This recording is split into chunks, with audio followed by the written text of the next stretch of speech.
जय नगर खेड़े महाराज की, जय एमबीएस दरबार की, जय हेडो गद्दी की, जय मोतीराम बाबा जी की, जय बाबे रैपे चौधरी की, जय जारगी गोगा जी की सदा ही जय हो। आज यमुनानगर वर्कशॉप रोड नियर गाबा पैलेस के सामने गुग्गा माड़ी दरबार, गाबा पैलेस के सामने वाली गली में गुग्गा माड़ी बाबा जी का दरबार है, जो एमबीएस दरबार के नाम से प्रसिद्ध है। जो आज संगत कुरुक्षेत्र से, करनाल से, कैथल से काफ़ी संगत, जो आज बॉम्बे से भी संगत बाहर बैठी है पूछा लेने के लिए।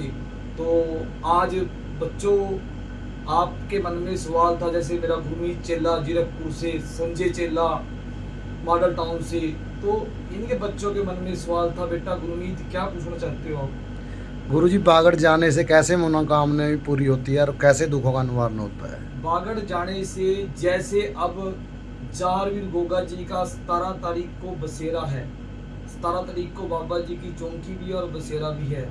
जो बागड़ 14 सितंबर दिन शनिवार को बागड़ जाएंगे, ये बाबा जी का बसेरा और चौंकी बागड़ के नाम का ही होता है, जो आए साल की तरह बड़ी धूमधाम से मनाया जाता है। तो संगत को मैं यही कहना चाहूँगा, संगत को, जो संगत दरबार में बैठी है, 17 तारीख को बसेरे में पहुंचकर और अपने दुखों का निवारण करवाएं और अपने मन की बात बाबा जी के आगे रखें, अर्जी लगाएं, जिससे आपका पूछा निकलेगा। और 17 तारीख को बाबा जी का बसेरा है, बड़ी धूमधाम से मनाया जाएगा और दुखों के निवारण होंगे। जैसे 14 सितंबर दिन शनिवार को बागड़ जाना है, जिसने भी बागड़ जाना है तो वो अपनी सीट बुक करवाएं, दरबार में आके अपना नाम लिखवाएं। जैसे हमारे गुरमीत चेले ने पूछा, भी गुरु जी बागड़ जाने से हमारी क्या मनोकामना पूर्ण होती है और कैसे कैसे दुखों का निवारण होता है, तो हम उसके बारे में आज बात करते हैं। चलो, बाबा जी के आशीर्वाद से, जैसे अब सावन की सेवा लग रही है, आज बाबा जी का दिन है रविवार, तो सावन की सेवा के अंदर बाबा जी के बारे में बताते हैं। बागड़ जाने से पहली चौंकी गोरख टीला महाकाली के नाम की चौंकी लगती है, दूसरी चौंकी गुग्गा माड़ी बागड़ देश में लगती है, तीसरी चौंकी ददरेवा शहर में लगती है, जहाँ बाबा जी का जन्म हुआ था। गुरु गोरखनाथ जी के नाम का वहाँ भगवा कपड़ा वो बताया जाएगा, भाई भगवा कपड़ा कितने मीटर का चढ़ाना है, और जारवी गोगा जी की चद्दर बाबा जी की क्या चढ़ानी है। और वहाँ बाबा जी, जैसे बाबा जी के नीले घोड़े पे चने की दाल चढ़ती है और प्याज चढ़ते हैं, तो वो भी सामान लिख के दिया जाएगा, भी बागड़ में आप क्या क्या सामान चढ़ाएं।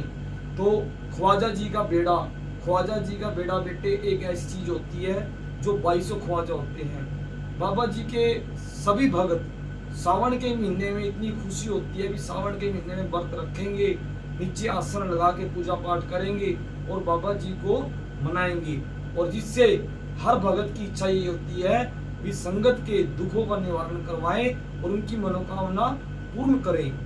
तो ख्वाजा जी का बेड़ा होता है, 2200 ख्वाजा जी होती हैं। जो ख्वाजा जी का बेड़ा जब तैयार किया जाता है, तो ख्वाजा जी की कलाम में पढ़ के और जंजीरें पढ़ के सूरज के गहने के अंदर गोरो टीले में ख्वाजा जी का बेटे बेड़ा दिया जाता है, जिससे अगर किसी भगत के पास कोई भूत प्रेत या कोई साया, घर में दुख संकट है, या घर के अंदर कोई भी कारोबार नहीं चल रहा, या बीमारी से कोई उलझ रहा है और बाहर विदेश का काम नहीं बन रहा है, या कोई भी परेशानी आ रही है, अगर किसी भगत के पास कोई भी केस अड़ जाता है, केस अड़ने के बाद और भगत बाबा जी पे अर्जी लगाता है, बाबा जी ये मैंने अर्जी लगाई थी, इस संगत का काम क्यों नहीं हुआ, तो लास्ट एक ख्वाजा जी का बेड़ा है। जैसे डॉक्टर टेरामाइसिन का इंजेक्शन लगाते हैं, भी हाथ खड़े हो जाते हैं, जैसे डॉक्टर पीजे को रेफर कर देते हैं, तो ऐसे ही ख्वाजा जी का बेड़ा देने से ख्वाजा जी बेड़े को पार लगा देते हैं और मनोकामना पूर्ण कर देते हैं। जैसे बागड़ 14 सितंबर दिन शनिवार को बागड़ जाएंगे, तो बाबा जी की 3 चौंकी लगेगी। पहली चौंकी गोटिल्ले के नाम की, दूसरी चौंकी बागड़ देश गुग्गा माड़ी के नाम की, तीसरी चौंकी ददरेवा जन्म स्थान के नाम की चौकी लगेगी, जहां गोर टिल्ले में सूरज गहने में पितरों के बर्तन कपड़े सामान दिया जाता है। जैसे कुल की देवी होती है, कुल की देवी और पितर खुश होने चाहिए। अगर जिस इंसान की कुल की देवी और देवी देवता या पितर खुश हैं तो उसकी मनोकामना पूर्ण हो जाएगी। पितरों को जैसे कई बंदे शांत करवाने के लिए पाठ करवाते हैं, पूजन करवाते हैं, बहुत कुछ कराते हैं। तो सूरज के गहने के अंदर जैसे 14 सितंबर को जाएंगे, पितरों के नाम के बर्तन कपड़े ब्राह्मण पुजारी बागड़ देश देवस्थान विभाग के पुजारी को दिए जाएंगे, जिससे संगत की मनोकामना पूर्ण होगी। और चमत्कार को नमस्कार, पर्चे को प्रतीक और खंडे को जीत। मेरी बागड़ वाली सरकार तो ऐसी सरकार है जो संगत दरबार में बाबा जी के नमस्तक करके मत्था टेकती है सच्चे मन से, तो उसकी मनोकामना पूर्ण होती है। तो ख्वाजा जी का बेड़ा देने से जैसे भगत व्रत रखते हैं, व्रत 1.25 महीने की सेवा के बाद व्रत पूरे होने पे व्रत खोलते हैं। ख्वाजा जी का बेड़ा ऐसी चीज है जैसे नगर खेड़ा और ख्वाजा जी की पहले सेवा करनी पड़ती है, खेड़े की और बेटा ख्वाजा जी की सेवा करनी पड़ती है, जिससे देवी देवता को मनाया जाता है। कोई भी देवता आप सिद्ध कर सकते हो, पर ख्वाजा जी का बेड़े के बारे में भी बेटा किसी किसी को पता है इस बात का कि बेड़ा कैसे तैयार होता है और बेड़ा कैसे बनाया जाता है, बेड़े के अंदर कितनी बाबा जी के नाम की रोटी लगाई जाती है और क्या क्या सामान बेड़े के अंदर लगाया जाता है, कितनी कलामें पढ़नी पड़ती है, कौन सी 2200 ख्वाजा में से कौन सी ख्वाजा की आप कलाम पढ़ रहे हो, कौन सी बेटा आप जंजीरें पढ़ रहे हो। कलामें और जंजीरें होनी जरूरी है, तभी ख्वाजा जी पीर महाराज बेड़े को पार लगाते हैं। तभी बात बोली है ख्वाजा जी की, छोटी मोटी बात नहीं, बड़ी शक्ति के मालिक हैं। जो संगत 14 सितंबर को दिन शनिवार को बागड़ जाएंगे उनकी मनोकामना पूर्ण होंगी। मैं यही कहूँगा संगत से 17 अगस्त का बाबा जी का बसेरा है, बड़ा धूमधाम से मनाया जाता है। अपनी सीट बुक पहले करवाएं आके, और या 17 तारीख को बसेरे में आके सीट बुक करवाएं, जिससे हम साल में एक बार बाबा जी के दर्शन करने के लिए तो आए महीने जाते हैं, बीच में भी जाते रहते हैं, पर संगत को लेके जो बाबा जी का सावन भादवे का महीना होता है, सावन भादवे के महीने में मत्था टिकता है, संगत को लेके चालने में जाया जाता है, जिससे आपकी मनोकामना पूरी होगी। जैसे रानी खान बलोचन, जैसे बेटे ने बात करी कि मनोकामना कैसे पूरी होती है और दुखों का निवारण कैसे होती है। चुंदड़ी शहर के अंदर रानी खान बलोचन थी, तो कोल्लू भगत कुरली बटोली से संग लेके चल दिया। जैसे नारसिंह दीवान 12-12 कोस की दूर दूर की खबर देता है, काले घोड़े का सवार, हाथ में तलवार, सर पे ताज, राणे का दीवान। नारसिंह दीवान जब रानी खान बलोचन के पास बच्चा हो गया और उसका पति घर आ गया, तो उसने सुपना उतारने के लिए कोल्लू भगत के साथ संग में जाती है रानी खान बलोचन। तो रानी खान बलोचन मंजे पे पैर करके सोती है, बाबा जी की तरफ मत्था भी नहीं टेकती। तो जहारवीर गोग और बच्चे को लेके गोद में बाणों के मंजे के ऊपर सो जाती है।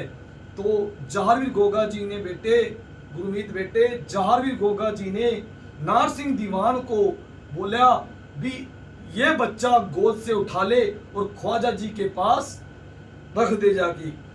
नारसिंह दीवान छोटी मोटी कला का मालिक नहीं, नारसिंह दीवान भी जहारवीर गोगा जी के दीवान हैं, जो 12-12 कोस की खबरें देते हैं। अगर किसी संगत का पूछा निकालना पड़ जाए और जहारवीर गोगा जी पे अरदास लगानी पड़ जाए, तो नारसिंह दीवान या बाबा सबल सिंह चौथे किंगरे वाला जिसका शिखर में चिराग बढ़ रहा, तो यही खबरें देते हैं और यही पूछा निकालते हैं। या बाबा रैपा चौधरी खूंडे वाली सरकार जिसका नहाने के अंदर पहला स्थान है और आज दूसरा स्थान वर्कशॉप गद्दी में है, जो बाबा जी की मूर्ति प्रकट हुई है, जो आज डंका बज रहा है, चारों खूंट में खूंडी घूम रही बाबे रैपे चौधरी की, जो वीरवार को यमुनानगर वर्कशॉप रोड नियर गाबा पैलेस के सामने गुगा माड़ी पे कोई भी सच्चे मन से आरती के टाइम 1.25 कटोरी घर से खीर और 2 सिगरेट लाके मत्था टेक लो, उसकी मनोकामना पूरी हो जाएगी। तो जैसे नारसिंह दीवान ने रानी खान बलोचन से बच्चा उठा लिया और बच्चा ख्वाजा जी की दरगाह के अंदर पेश कर दिया तो रानी खान बलोचन नाक रगड़ के बहुत रोई, बाबा जी मेरे से गलती होगी, मेरे को क्षमा कर दो, आज के बाद ऐसी गलती नहीं करूंगी। तो कोल्लू भगत बेचारा बहुत बड़ा भगत था, कोल्लू भगत ने तरस गया और जारवीर गोगा जी के आगे अर्जी लगाई, बाबा जी माफ कर दो इस बच्चे को, इससे गलती होगी। क्योंकि रानी खान बच्चन के पास बेटा बच्चा हुआ था, उसे पीर दिया तो नाम नहीं रखा, बच्चे का नाम मोतीचूर रख दिया। तो बाबा जी को गुस्सा आ गया, नारसिंह दीवान ने ख्वाजा जी की दरगाह में पेश कर दिया कि अगर रानी खान बलोचन नाक रगड़ेगी दरबार में का माफी मांगागी तो ये बच्चा तब दिया जाएगा। तो अगला साल फिर बाबा जी का चाला आ गया, कोल्लू भगत कुरली पटोली से संग लेके चल दिया बेटे, चुंदड़ी शहर में फिर आया। रानी खान बलोचन बोली बाबा जी मैं भी बागड़ जाऊंगी और मेरा बच्चा बागड़ देश से उठा है, मेरे को बच्चा मिलना चाहिए। चमत्कार को नमस्कार, बच्चे को प्रतीक और खंडे को जीत है, मेरी झंडे वाली सरकार। जारवीर गोगा जी जैसे जारवीर गोगा जी पे वहां नीले घोड़े पे चने की दाल प्याज बाबा जी पे चढ़ते हैं, तो बाबा जी के कोल्लू भगत ने बोला भी आपको बाबा जी के नाम का भगवा कपड़ा, महाकाली टिल्ले वाले की कढ़ाई और जारवीर गोगा जी के नाम की चदर चढ़ानी पड़ेगी, और वहां आपको बागड़ गुग्गा माड़ी और गोर टिल्ले के नाम की ददरेवा जहां बाबा जी का जन्म स्थान हुआ था आपको चौकी भरनी पड़ेगी। दरबार के अंदर नीचे बैठ के बाबा जी की उपासना पाके आपको चौकी भरनी पड़ेगी और आपको बाबा जी कथा सुननी पड़ेगी। तो रानी खान बलोचन ने बेटा ऐसे ही किया, दरबार में गई, बाबा जी के नाम के दंडोत किए, रानी खान बलोचन के राजे ने घर वाले दंडोत किया, नाक रगड़े, माफी मांगी। जैसे ही रानी खान बलोचन दरबार में बैठी और समइयों ने जारवीर गोगा जी की कथा शुरू करी, रानी खान बलोचन बच्चे के लिए गिड़गिड़ा के रोक दिया दरबार में, और जारवीर गोगा जी के आगे कोल्लू भगत ने अर्जी लगाई और रानी खान बलोचन के हाथ में गोदी में बच्चा आ गया। जैसे गोदी में बच्चा आया, बच्चे ने चंगाड़ मारी और जारवीर गोगा जी की कृपा से चमत्कार को नमस्कार, बच्चे को प्रतीक और खंडे को जीत लगी। ऐसे ही बागड़ से सभी संगत की मनोकामना पूरी होती है, संगत के दुखों का निवारण होता है। आप इसी वीडियो को सब्सक्राइब और शेयर लाइक चैनल को जरूर करें, जिससे आपको भक्ति के माध्यम से ऐसे ही आपको बताते रहेंगे। क्या 14 सितंबर को बागड़ जी संगत ने जाना है, अपनी सीट बुक करवाए, 17 तारीख का बसेरा है, आपको एड्रेस दे दिया, तो आप मोबाइल नंबर पे बात कर सकते हैं और दरबार में आके कोई पैसा नहीं, फ्री सेवा है, बाबा जी का मत्था टेक के और अपनी मनोकामना पूरी कराए। जय जारवीर गोगा जी की, जय MBS दरबार की, जय गुरु गोरखनाथ जी की। आदेश।